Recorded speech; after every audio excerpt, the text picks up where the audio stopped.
ओम श्री परमात्मने नमः। सदृशं चेष्टते स्वस्या प्रकृते ज्ञानवान् अपि प्रकृतिं यान्ति भूतानि निग्रह किम करिष्यति। ज्ञानी पुरुष भी अपनी प्रकृति के अनुसार कार्य करता है, क्योंकि सभी प्राणी तीनों गुणों से प्राप्त अपनी प्रकृति का ही अनुसरण करते हैं। भला दमन से क्या हो सकता है? कृष्ण भावनामृत के दिव्य पद पर स्थित हुए बिना प्रकृति के गुणों के प्रभाव से मुक्त नहीं हुआ जा सकता। जैसे कि स्वयं भगवान ने 7वें अध्याय में, जो कि हम आगे पढ़ेंगे, कहा है कि सांसारिक धरातल पर बड़े से बड़े शिक्षित व्यक्ति के लिए केवल सैद्धांतिक ज्ञान से आत्मा को शरीर से पृथक करके माया के बंधन से निकल पाना असंभव है। ऐसे अनेक तथाकथित अध्यात्मवादी हैं जो अपने को विज्ञान में बढ़ा चढ़ाकर मानते हैं, किंतु भीतर भीतर से वे पूर्णतया प्रकृति के गुणों के अधीन रहते हैं, जिन्हें जीत पाना कठिन है। ज्ञान की दृष्टि से कोई कितना ही विद्वान क्यों न हो जाए, किंतु भौतिक प्रकृति की दीर्घकालीन संगति के कारण वो बंधन में ही रहता है। कृष्ण भावनामृत उसे भौतिक बंधन से छूटने में सहायक होता है, भले ही कोई अपने नियत कर्मों के करने में संलग्न क्यों न रहे। अतः पूर्णतया कृष्ण भावना भावित हुए बिना नियत कर्मों का परित्याग नहीं करना चाहिए। किसी को भी सहसा अपने नियत कर्म त्याग कर तथाकथित योगी या कृत्रिम अध्यात्मवादी नहीं बन जाना चाहिए। अच्छा तो ये होगा कि यथास्थिति में रहकर, जो आपकी परिस्थिति है, जो आपकी दशा है, उसी में रहकर श्रेष्ठ प्रशिक्षण के अंतर्गत कृष्ण भावनामृत प्राप्त करने का प्रयत्न किया जाए। इस प्रकार कृष्ण की माया के बंधन से मुक्त हुआ जा सकता है।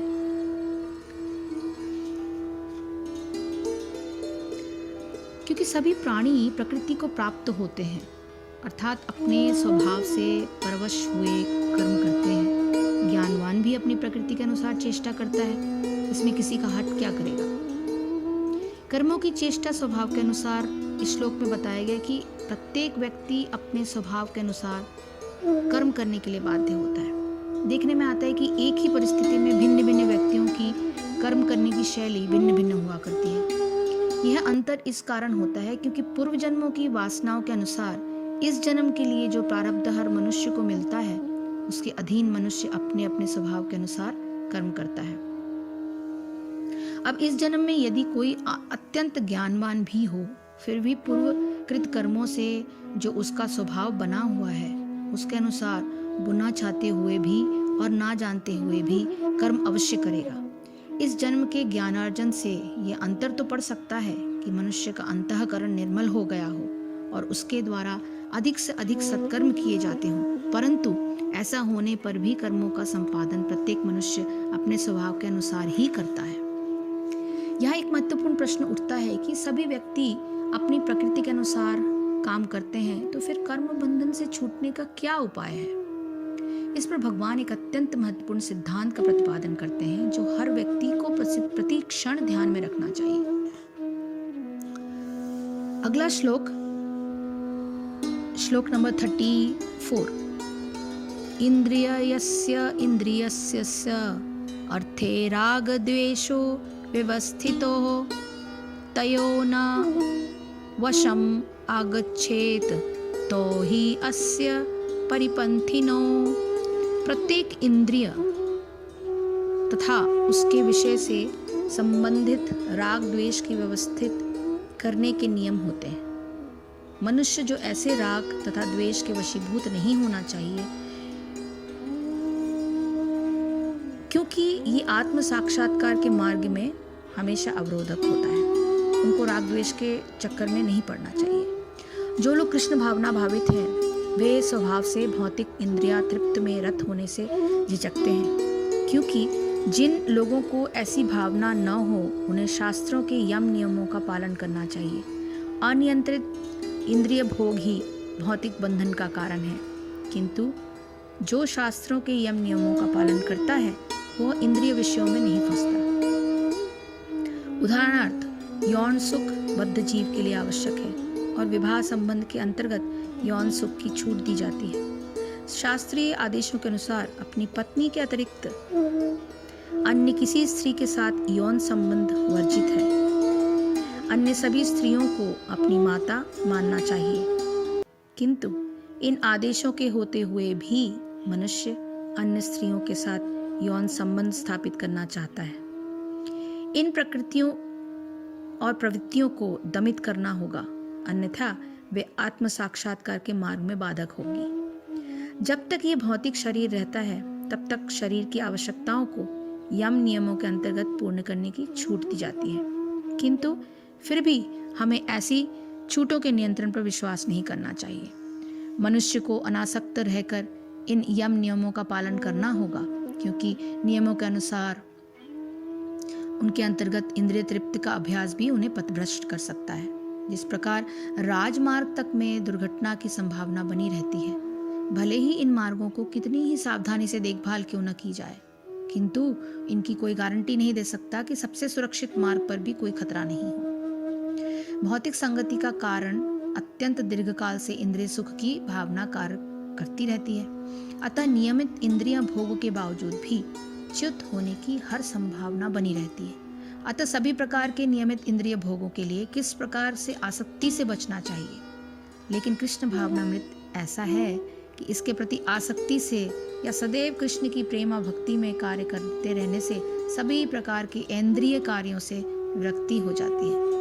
अतः मनुष्य को चाहिए कि वो किसी भी अवस्था में कृष्ण भावनामृत से विरक्त होने की चेष्टा न करे। समस्त प्रकार की इंद्रिय आसक्ति से विरक्ति का उद्देश्य अंततः कृष्ण भावनामृत के पद पर आसीन होना है।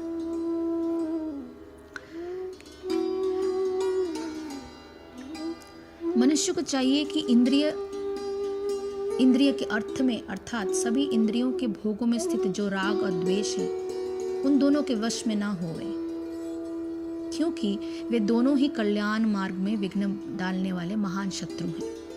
राग द्वेष से मुक्त होकर कर्म, भगवान कहते हैं कि इंद्रियों द्वारा की सारे कर्म किए जाते हैं और हर इंद्रिय के कार्य क्षेत्र में राग और द्वेष छिपे रहते हैं। राग का अर्थ है अनुकूल वस्तु की प्राप्ति में सुख भाव और द्वेष का अर्थ है प्रतिकूल की प्राप्ति में दुख भाव। भगवान बताते हैं कि ये दोनों भाव मनुष्य के कल्याण मार्ग के महान शत्रु हैं। पूर्वकृत कर्मों के द्वारा बनाए गए संस्कार को चित्त में पड़े ही रहते हैं। उनके द्वारा जो स्वभाव बनता है उनके अनुसार एक ही कर्म की भिन्न भिन्न व्यक्ति भिन्न भिन्न तरीकों से करते हैं, परंतु उन कर्मों को करने में राग और द्वेष के भाव न होने पाए ये हर व्यक्ति धारणा करने में समर्थ नहीं होता।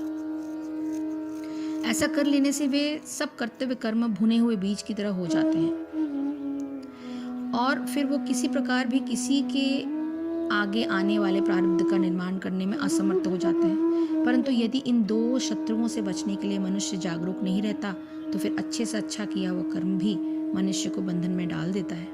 इस प्रकार पूर्व संस्कारों से बने हुए स्वभाव के अनुसार प्रत्येक मनुष्य कर्म करने में राग अथवा द्वेष से मुक्त होने के लिए स्वतंत्र है। इस सिद्धांत के अनुसार किए गए कर्म बंधन का हेतु नहीं बनते। यहाँ एक शंका उठती है, प्रत्येक व्यक्ति यदि इस भाव से अपने कर्तव्य कर्म करता है तो कभी कभी उन कर्तव्य कर्मों को करने में भी ऐसी परिस्थिति उत्पन्न हो जाती है जिनसे कि मनुष्य वो सोचने लगता है कि वो उस कर्म को करने के बजाय यदि कोई दूसरा कर्म करता तो कदाचित उसके लिए सरल होता। उदाहरण के रूप में आजकल के जीवन में किसी व्यक्ति के जीविकोपार्जन के साधन में यदि बाहर की भागदौड़ अधिक है तो कभी कभी वो ये सोचने लगता है कि इससे तो कोई ऐसा काम किया जाता जो एक ही स्थान पर बैठ के किया जा सकता हो। इसी प्रकार अर्जुन के मन में ये विचार भी उठता है कि यह युद्ध रूपी घोर कर्म नहीं करके मैं भिक्षावृत्ति से अपना निर्वाह कर लूं और शांति से कर्मों में लगा रहूं तो कदाचित राग द्वेष से छुटकारा पा लूं। इसके समाधान के लिए भगवान कहते हैं आगे के श्लोकों में, हरे कृष्ण कृष्ण कृष्ण हरे हरे, हरे राम राम राम हरे हरे। जय श्री कृष्ण, जय गुरुदेव।